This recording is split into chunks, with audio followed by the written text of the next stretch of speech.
Welcome to the Whiskey Jug, the only whiskey show on the internet that stars me, your host Josh. And today we're doing a last glass review of the Sazerac Rye whiskey.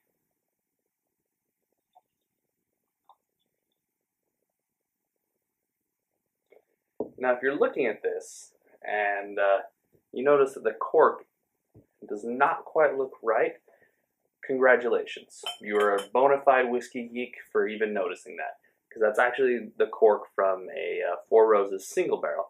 The cork on this one disintegrated, but enough about that. The Sazerac Rye comes from the company Sazerac, that is the parent company of Buffalo Trace, and they actually have a really, really interesting history.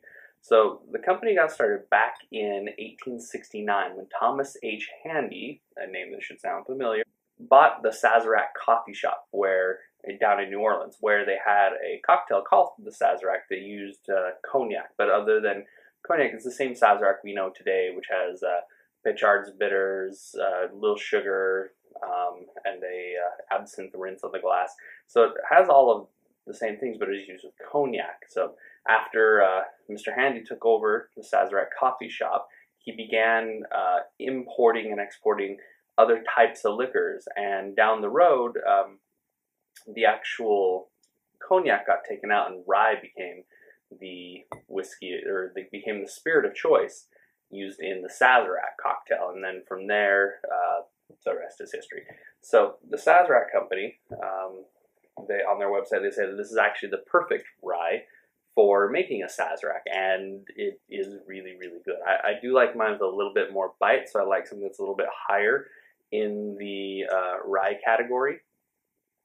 But this is a rather low rye whiskey as far as mash bill, so I think it's at the exact 51%, maybe it's a little more, but it's because Buffalo Trace doesn't disclose what their mash bills are, so we don't know exactly, but it does taste a little light on the rye spice, so it comes in feeling like it's probably something in like the 50s. It's also supposedly aged for about 6 years, sometimes called the baby Saz. So now let's get right into this.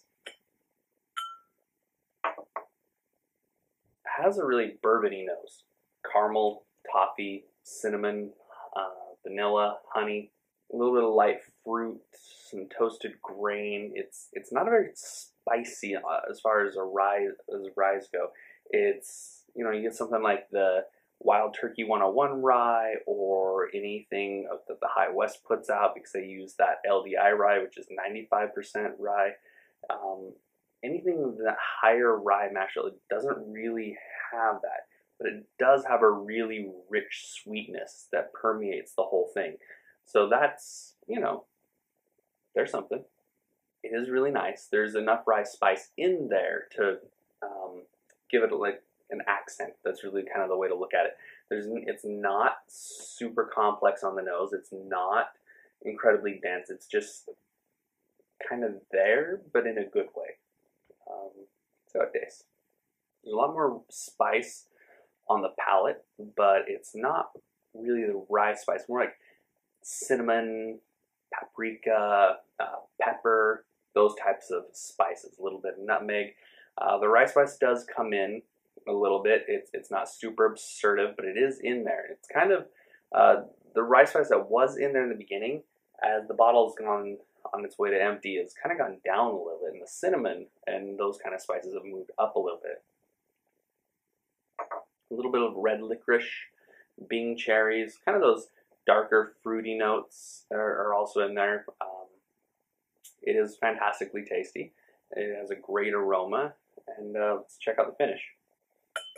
So on the finish, you get much more of those spice notes, the paprika, the nutmeg, those kinds of notes. So there's an oakiness that comes in that really doesn't show up anywhere but in the finish. And there's also some orchard fruit kind of notes in there. And the rye spice does come in, but it's rather light in comparison. And it, for the whole bottle, the rye spice is pretty light, which is its only downfall, but it is regardless of, not being a big, bold, spicy rye, it is a really good, sweet, flavorful rye. It's a rye that I think a lot of people could really use as a stepping stone to get into rye. Maybe they haven't really, they wanted to try it, but maybe you want to dip their toe in something first. So something like this or like the Old Overholt, both really good introduction ryes. So onto the scores. So I originally rated this one as an 89, and I still feel like that's a really fair score. And I think it should stay right there at 89 if the 8 will stay up. There we go. So an 89 it is. And I think it's a fair score. I think it's a good score. It's something that, you know, it's not, I need a little bit more spice. I need a little bit more depth for it to hit that next level to put it into the 90s. But an 89 is not bad. And with that, this is the Whiskey Jug. I'm Josh. Baby Saz. Cheers.